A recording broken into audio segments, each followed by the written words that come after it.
They whipped her. They took her daughters. They thought they had crushed her spirit. But from that cruelty came a fury no army could contain. She was no longer just a queen. She was vengeance made flesh. This is the story of Boudica, the woman who defied an empire. Before the fire, there was silence, a silence heavy with shame, the kind that seeps into the bones of a people who have lost everything. Boudica was queen of the Iceni, a mother, a leader, a woman who believed that peace, though bitter, was better than slaughter. For years she walked the fine edge of coexistence with Rome, giving tribute, abiding by treaties, keeping her people alive under the weight of empire. But empires do not honor peace. They exploit it. When her husband, King ப்ρασιτέγης, died, Rome descended like vultures. They seized the Iceni lands, enslaved her kin, and looted her treasury. When she stood before the Roman magistrates, demanding justice, they answered with whips. Her daughters, heirs to her tribe, were dragged away. Boudica's cries echoed through the settlement, but no one dared intervene. The queen who had bent to preserve peace had been broken to prove obedience. Yet, humiliation did not crush her. It clarified her. For the first time, she saw Rome not as a ruler, but as a parasite feeding on her land, her people, her very soul. That night, as the fires of her homestead flickered against the black sky, something in her hardened. She swore that the same land that had soaked up her blood would soon drink that of her enemies. "They have taken my body," she is said to have whispered, "but not my will." The next morning she began to gather the tribes, the Trinovantes, the Cornovi, the countless scattered clans of Britannia. One by one, they answered her call, not for politics, but for vengeance. From the ruins of her pain, a rebellion began to rise. Boudica stood among the ruins of her life. The smell of smoke clung to her hair. The blood in the dirt had long since dried, but she could still hear the echoes. Her daughters' screams, the laughter of the Roman soldiers, the crack of the whip. Every sound was a wound that refused to close. She had once believed peace was strength, that submission would protect her people. But Rome had taught her the truth. Mercy is a language only the powerful can afford to speak. The empire's banners fluttered across her land, crimson against the gray sky, like open wounds on the body of Britannia. The Roman roads cut through the forests her ancestors had walked for centuries, turning sacred earth into stone and silence. The Iceni were no longer free, they were property. And yet, beneath that quiet despair, something ancient stirred. At first, it was a whisper, a murmur among the tribes, carried in taverns and through fields. The queen who had been shamed had not broken. The Romans had humiliated her body, but not her will. Boudica began to move through the land like a shadow, speaking softly, listening more. Her eyes burned with purpose. "They think we are scattered," she told her warriors. "But the roots of this island run deep, and when the storm comes, even Rome will drown." In the darkness of her campfires, the tribes gathered. The Trinovantes, the Cornovi, the countless clans who had endured decades of Roman taxes and cruelty. Men and women came barefoot, wrapped in furs and scars, carrying old blades, tools, and fury. She looked upon them, not as soldiers, but as kin. "If we must die," she said, "then let us die free." A silence fell, heavier than prayer. Then a single voice answered her call. Then another, and another. Soon, the forests of Britannia roared with one name, Boudica.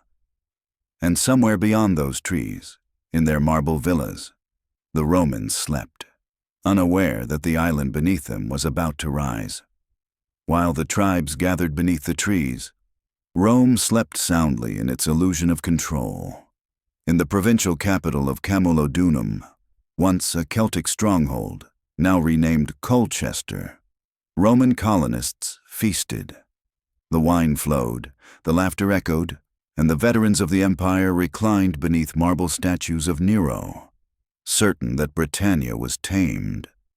To them, the island was conquered, its people subdued, its queens forgotten. They built temples to the emperor upon the ruins of tribal altars, believing their gods had replaced the old ones. But the Romans never understood the land they ruled. Beneath their roads, beneath their villas, beneath every polished stone, the spirit of Britannia still pulsed. They mistook silence for obedience. They mistook fear for surrender. And so they laughed as rumors of rebellion reached their ears, dismissing them as barbarian fantasies. No one in the colony realized that the same forests which once whispered their triumph were now carrying another sound, the echo of war cries gathering to the north. By the time they saw the smoke on the horizon, it was already too late.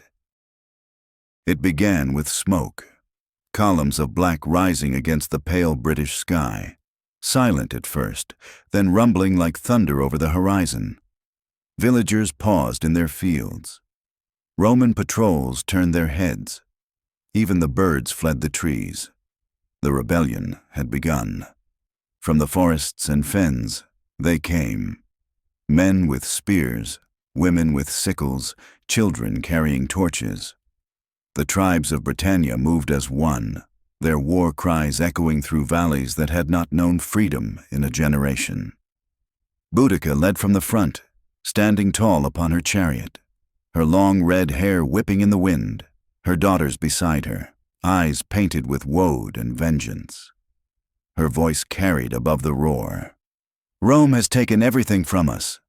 Today, we take it back. The chariot wheels cut through the mud as thousands surged behind her, a tide of fury against the empire of iron. When they reached Camulodunum, the city was unprepared. Roman colonists ran through the streets, clutching their treasures and children, crying for mercy. But mercy had died the day Boudica was whipped.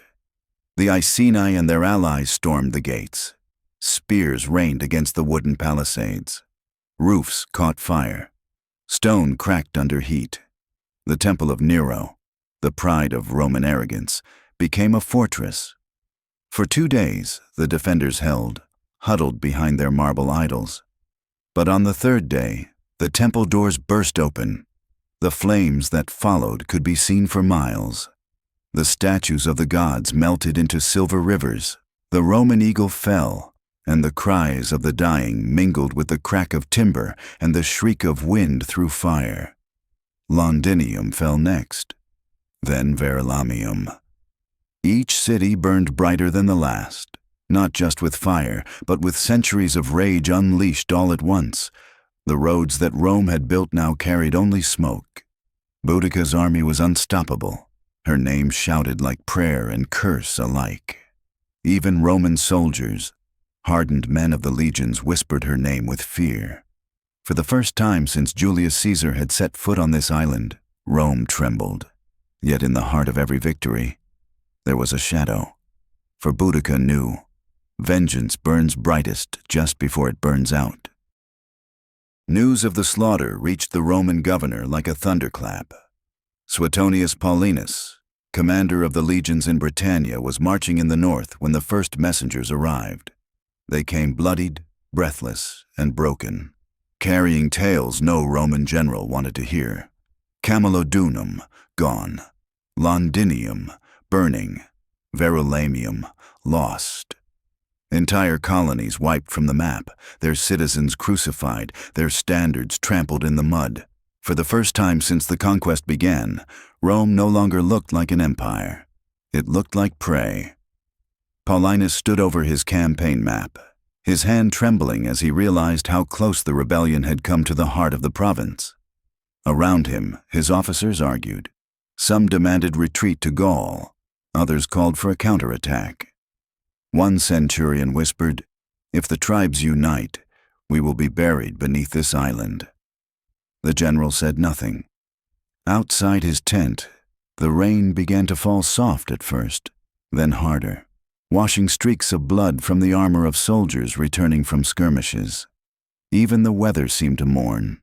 And somewhere in that storm, as thunder rolled across the hills, Paulinus made his choice. He would gather what remained of the legions and meet Boudica in open battle, not to reclaim victory, but to survive it. The earth shook with the sound of war. Two forces stood face to face, the might of Rome and the fury of a queen. On one side, Suetonius Paulinus and his hardened legions, disciplined, armored, their formations tight as iron. On the other, Boudica's vast army, tens of thousands, strong, fierce but untrained, driven by rage and belief. Between them lay the narrow valley of Watling Street, a trap disguised as open ground. Boudica's warriors shouted, beat their shields, and raised their spears. They believed the gods were with them, but the Romans had chosen the terrain, their flanks protected by forest, their front shielded by order and experience. When the horn sounded, the world became a storm of sound and steel. Arrows darkened the sky. Spears met shields with the force of thunder. The Romans held firm, an unyielding wall. Boudica's chariots crashed into their lines, wheels spinning through mud and blood. For a moment, it seemed the tide might turn. But discipline outlasts fury. The Roman wedge advanced slow, methodical, merciless. The Britons were pressed together, unable to retreat.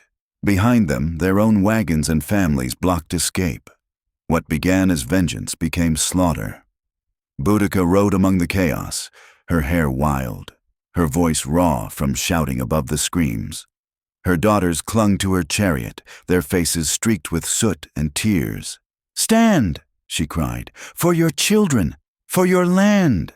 But even the gods seemed silent. As night fell, the battlefield lay buried beneath smoke and bodies. Thousands of Britons lay dead, the dream of freedom drowned in its own fire. According to legend, Boudica refused to be captured. Some say she drank poison beside her daughters. Others say she vanished into the mist. A spirit returned to the land she died. Rome would claim victory. But centuries later, it would be her name, not their emperors, that history remembered. For even in defeat, Boudica became something greater than any crown could make her. She became the spirit of defiance itself.